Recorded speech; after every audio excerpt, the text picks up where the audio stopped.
How to buy and import rare and classic Japanese vehicles. Own your dream 4x4 camper van, sports car, turbo diesel, or flip for profit. Written by Alex Masuda. Narrated by Araceli Gote. Introduction.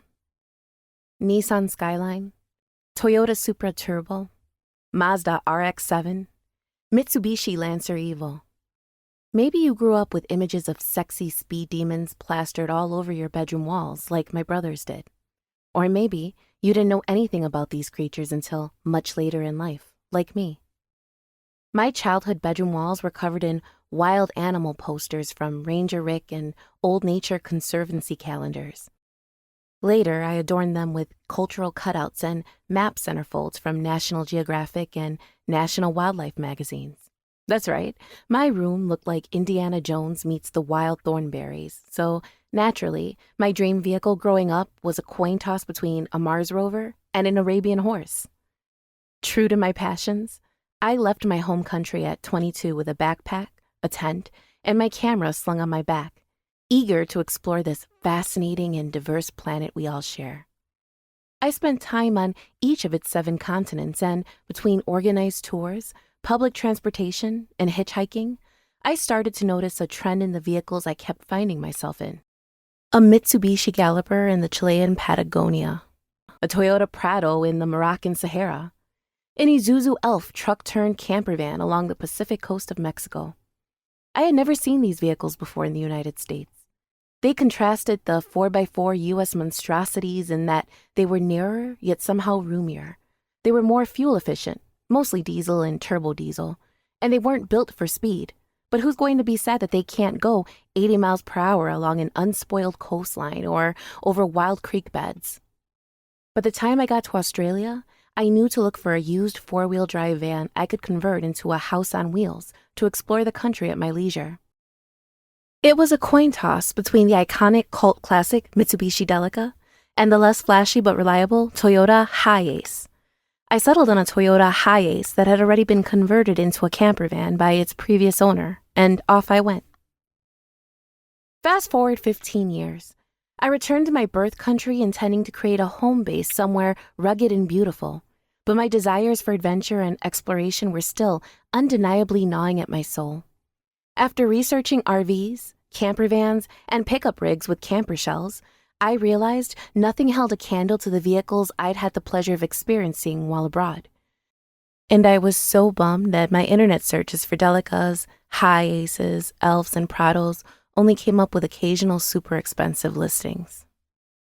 I began to research these beauties and came to realize they had all been imported from Japan, meaning their prices also reflected somebody else's time and energy spent doing all the legwork. I was in a position where I had more time and energy than money, so I got to work researching what, in essence, became this book, How to Import My Very Own Rare and Classic Japanese Vehicle. I hope that by sharing what I've learned, I can save you time, energy, trials, and tribulations so that you can get right to the fun part and turn the car of your dreams into a reality. Chapter 1. A bit of background info. Why are there so many low-mileage Japanese vehicles being sold at such low prices? If you lived in Japan, you could buy a new compact car for under $9,000 US, under 1 million yen. Cheap, right? After a car is 3 years old, it has to start passing an extremely strict biennial safety inspection called shaken, which, in addition to the inspection fee, factors in a compulsory insurance fee and a weight tax. These inspections check various car components, such as its electrical systems, headlight trajectories, VIN verification, emissions, wheel alignment, odometer accuracy, brakes, and the undercarriage. If a car passes without any problems, the owner can expect to pay between $700 and $1,000 US for a 2-year certification. If a car doesn't pass, the owner would either have to shell out for repairs or retire the vehicle, as it is illegal to drive on public roads without check-in certification. Additionally, inspection, registration, and insurance costs increase as a car gets older. Suddenly, that new, low-priced vehicle that won't have to go through this ordeal for the first 3 years of ownership sounds pretty tempting, especially since newer cars tend to be more efficient and may get other tax breaks for being more eco-friendly. Aside from the costs that come with vehicle ownership, Japan is a country made up of islands. If you combine the area of all of the Japanese islands, its size is still smaller than California. So, cars aren't going to see the kind of high-mileage action that a car in the U.S. would. What can and can't be imported into the United States? There is a law called the Imported Vehicle Safety Compliance Act of 1988, which basically states that vehicles that do not meet the federal motor vehicle safety standards cannot be imported into the United States unless they are brought into compliance by a registered importer, which is a whole other rabbit hole that I strongly recommend avoiding. However, there are exemptions to this law, and the one that we're interested in is the one that exempts non-conforming, classic, or antique vehicles from this rule. By definition, a car that is 25 years or older fits the bill as a classic or antique vehicle. In a nutshell, when you're scouring Japanese websites searching for the one, you want to limit your vehicle search to cars that are 25 years or older, going by the month and year of its manufacture, to save yourself from a very expensive headache. Also, be sure to look into your state's law that may deem a certain vehicle or vehicle modification illegal. Each state has unique rulings on tinted windows, undercarriage lights, emissions regulations, lift kits, and so on. And yes, right-hand drive vehicles are legal to drive in the United States. A note about California. Registering a vehicle in California has a few extra costly steps compared to the other continental states. The EPA, Environmental Protection Agency, sets the federal emission standards for vehicles in the United States. But in California, the ARB, Air Resources Board, has its own particular emissions requirements. Vehicles need to pass a California compliance test and a smog test, which is different from an emissions test and is done in a lab, in addition to being compliant with safety standards to be registered in California. Modifications of a vehicle that does not pass ARB's requirements can set you back between $5,000 and $15,000 US. Some people have been able to register an imported vehicle in California by first registering it in another state and then transferring the title to California. If they were able to do this without having to go through ARB's unforgiving testing, it was most likely due to an oversight by an unaware DMV attendant, and although that vehicle owner might feel lucky, it could potentially be something they must deal with in the future. Chapter 2. Hire a Japanese exporter company. The easiest way to go about importing a Japanese vehicle is to hire an exporter in Japan and a U.S. customs broker in the destination port town you'll have your vehicle shipped to. This way, you need not be physically present at either end, and both entities handle a truck full of legwork and paperwork for you. If you plan on bidding at Japanese car auction sites, then you will definitely need an exporter whose company is registered at auctions and can bid on your behalf. Some may argue that they'd rather save on a customs broker fee, which is fine. I've opted to have my hand held by a professional whose job it is to dot all the I's and cross all the T's, and I'm very glad I did. If you type in Japanese Used Car Exporter or JDM, Japanese Domestic Market Exporter, into your search engine, you will be inundated with names and websites of Japanese export companies. This can seem overwhelming, so just bear in mind these important factors you want to take into consideration when choosing an exporter company. Number 1, verify their company information by calling their phone number, sending them an email, looking up their physical address on Google Maps. Number 2, The general consensus is to go with companies that have been around for at least a decade, but mind the ones whose websites haven't really evolved with the times. Number 3, make sure it is a registered company. Ask for their registration number and their police verification certificate, proving they are licensed to export used goods. As an added measure, contact the Japanese embassy and run the company information and registration number by them in order to verify their legitimacy. Number 4, check to see if the company is a member of an export association such as JETRO, Japan External Trade Organization, or JUMVIA, Japan Used Motor Vehicle Exporters Association. Number 5, check out their vehicle stock if they are dealers and ensure that it is updated frequently. Scour your potential exporter company's FAQs. Connect with them and ask them any further questions or concerns you may have. Ask them for an information pack. They should be stellar at familiarizing you with the purchasing process, their rates, and all additional fees you will be responsible for to get your vehicle delivered into your hands. Tell them what kind of vehicle you are looking for. Build a rapport with them. Once you've chosen an exporter, you will sign a service agreement, and they will open up a trading account for you that you'll have to fund, most likely with a wire transfer. That's where they'll pull from to cover your vehicle's purchase and any related expenses, such as inspections, shipping, and more. Chapter 3. Search for the one.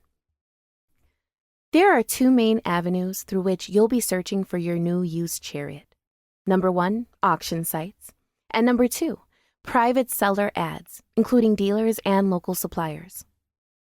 You should find a plethora of links to both options listed on an exporter's webpage. There are many benefits of buying a vehicle from an auction site. Consider the fact that over 140,000 vehicles pass through Japanese auctions per week at over 80 auction sites across the nation. You're basically shopping at the largest used car lot on the planet, minus a dealership's additional cost. Also, all vehicles must go through a rigorous inspection prior to being listed, meaning you have a much better idea of what you're getting compared to buying a used car from a private seller, including dealerships. When scouring auction listings, you will want to make sure that you limit your search to vehicles that are 25 years or older. You can then modify your search to look for specific makes and models, transmission types, odometer readings, ratings, and so on. Tip number 1. March and April are peak buying months as March 31st marks the end of the Japanese accounting year, and car owners must pay their yearly car tax in April. The high influx of vehicles to auctions during this time frame can mean steals and deals for auction shoppers. Tip number 2. It is suggested you avoid buying cars that come from Sapporo, Hokkaido, since they can have rusty undersides. There can be snow on the ground for more than 6 months out of the year in this region, and salting the roads is a standard practice. Once you find a vehicle you're interested in, click on it to see its auction inspection sheet to find out about the general condition and quality of the car.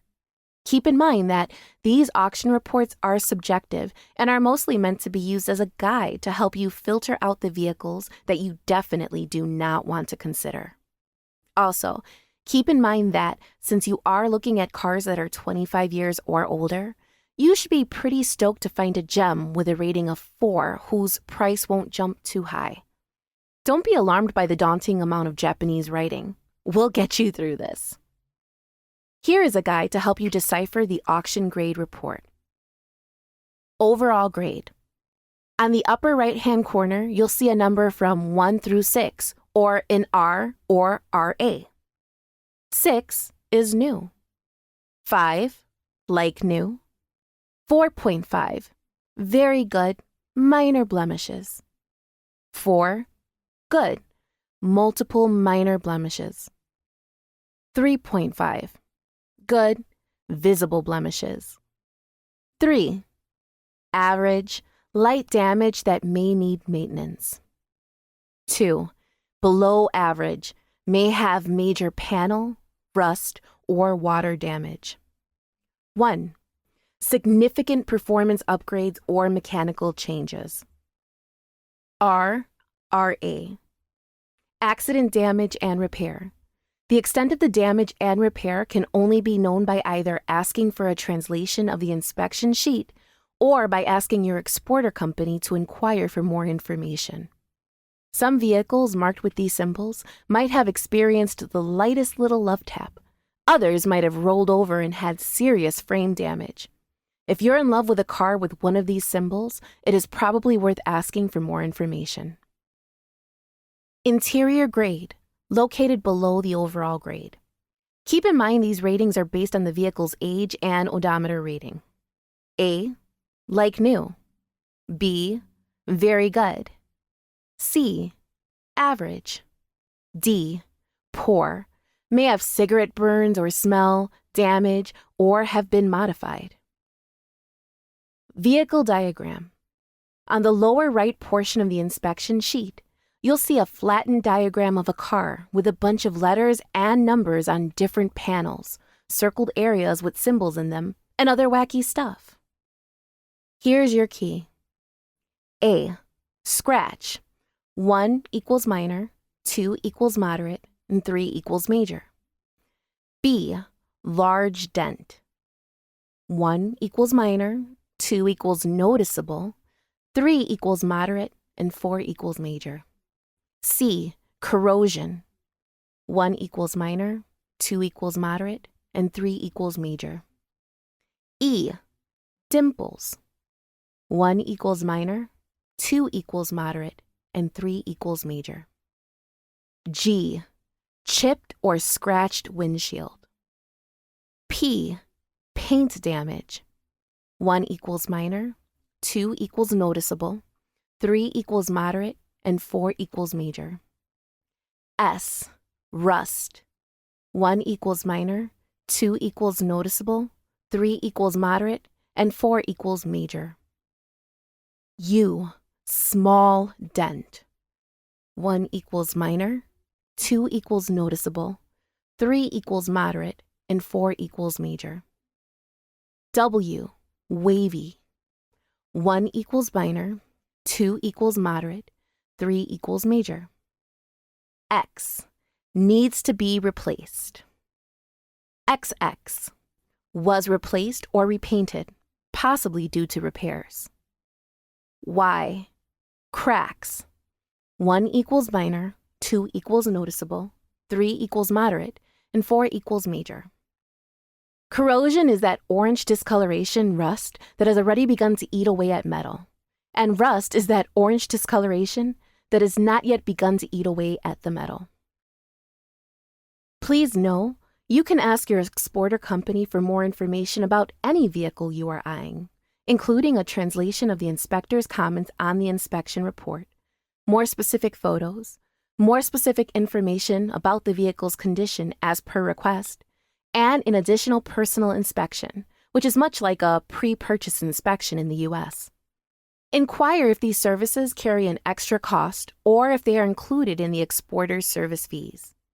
All of these extra requests have to be done by a certain pre-auction time limit, so find out what the cutoff is and make a note of it.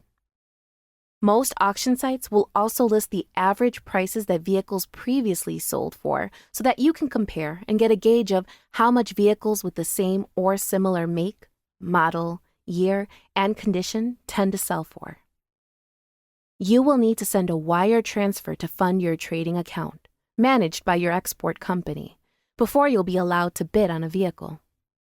You can guesstimate how much you should send by factoring in average auction sale prices for the vehicles you are checking out, plus all post-auction steps and fees including shipping. Once you've found the one, coordinate with your exporter so that you submit your maximum bid on time, usually before the auction starts. Then just chill, if you can, and wait for the news. You didn't win? That's okay. Consider this a practice run. Now you know how the machine works. Remember, there are hundreds of thousands of cars up for auction each week. You won?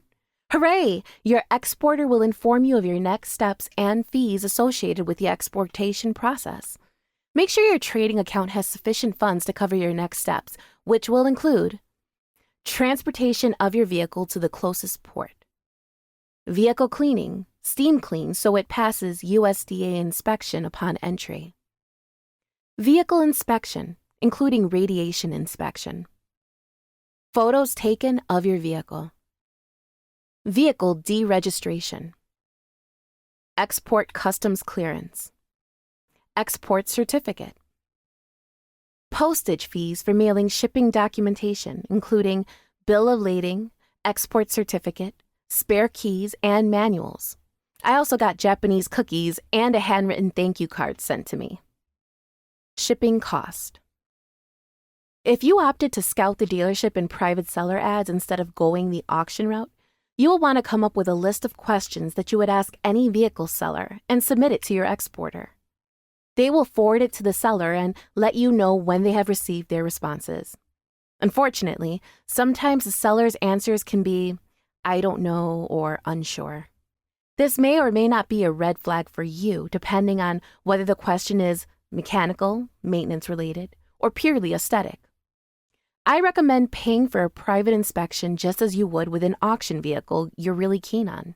Also, note that most prices are negotiable, so feel free to haggle.